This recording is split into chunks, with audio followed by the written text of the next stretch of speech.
నాకు బోర్ కొడుతుంది, ఒక స్టోరీ చెప్పవా? స్టోరీనా? సరే చెప్తా విను.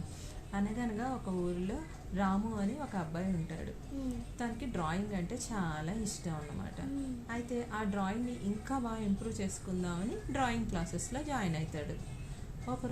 కొన్ని రోజుల తర్వాత తన డ్రాయింగ్ బాగా నేర్చుకున్న తర్వాత ఒక డ్రాయింగ్ డ్రా చేసి అది స్కూల్లో స్టూడెంట్స్ ముందు పెడతాడు. ఇందులో కింద నోట్ ఏం రాశాడంటే, ఈ డ్రాయింగ్లో ఏదైనా మిస్టేక్ ఉంటే క్రాస్ మార్క్ చేయండి అని ఒక నోట్ రాసి పెడతాడు.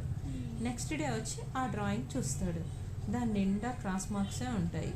రాము చాలా బాగా డిసప్పాయింట్ అవుతాడు.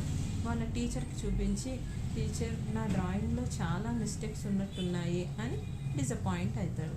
అప్పుడు ఆ టీచర్, లేదు రాము, డిసప్పాయింట్ అవ్వకు, మళ్ళీ ఇంకొక drawing same as it is వేరే పేపర్ మీద డ్రా చెయ్యి, కాకపోతే ఈసారి నోట్లో ఈ డ్రాయింగ్లో ఏదైనా మిస్టేక్స్ ఉంటే సరి చేయండి అని పెట్టు అని చెప్తాడు.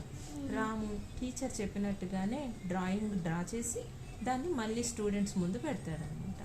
నెక్స్ట్ డే వచ్చి చూస్తే అందులో ఒక్క కరెక్షన్ కూడా కనపడదు. రాము చాలా హ్యాపీగా ఫీల్ అయ్యి టీచర్ దగ్గరికి తీసుకొచ్చి, టీచర్ ఈసారి నా డ్రాయింగ్ చాలా బాగున్నట్టుంది, ఏ మిస్టేక్స్ లేవు, కరెక్షన్స్ ఏమీ లేవు అని హ్యాపీగా చెప్తాడు.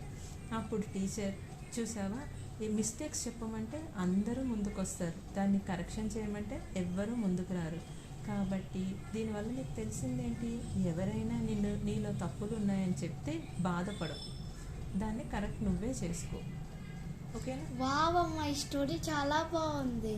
ఇలాంటి నెక్స్ట్ వీడియోస్ మీకు కావాలంటే లైక్ చేయండి, షేర్ చేయండి, కామెంట్ చేయండి. బాయ్.